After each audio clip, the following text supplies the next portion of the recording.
With prices of commodities and inputs constantly fluctuating, farmers are accustomed to adapting to the ever-changing times. In this report, the Monitor's Naquin explains how one farm has adapted by inviting others onto the farm while keeping it in the family.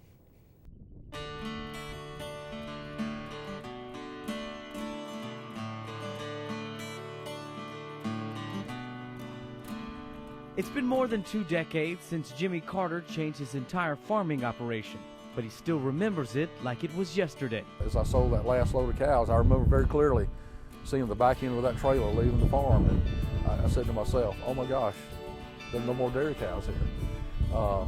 But we have adapted. And adapt he has.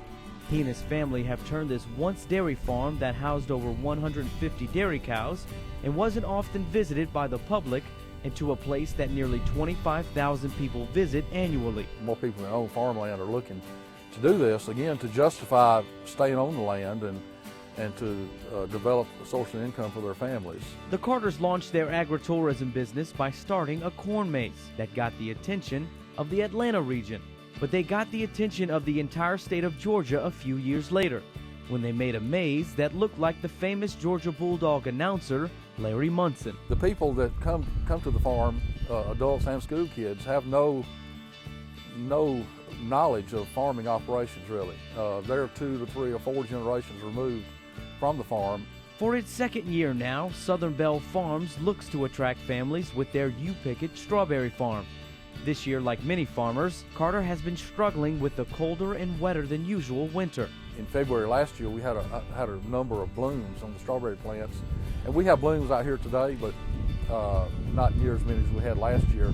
Even though the strawberry field behind me is about 2 weeks behind schedule, Carter says the strawberry plant is a resilient one, and they hope to start picking berries by mid-April.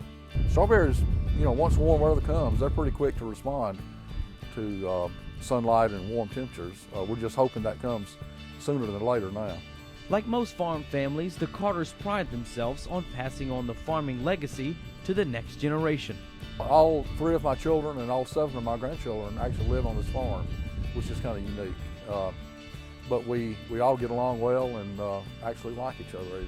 Jimmy still owns the land of Southern Belle Farms, but he now works for his son Jake, who is overseeing the farm and who is making a family of his own with the latest addition to the Carters, 1-year-old Carson.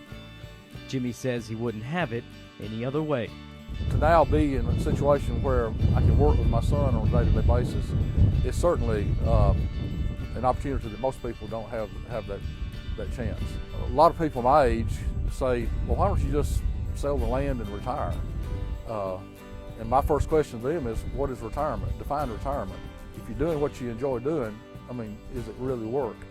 And that work doesn't hurt so much when you have other people paying you to pick your berries. For the Georgia Farm Monitor, I'm Naquin.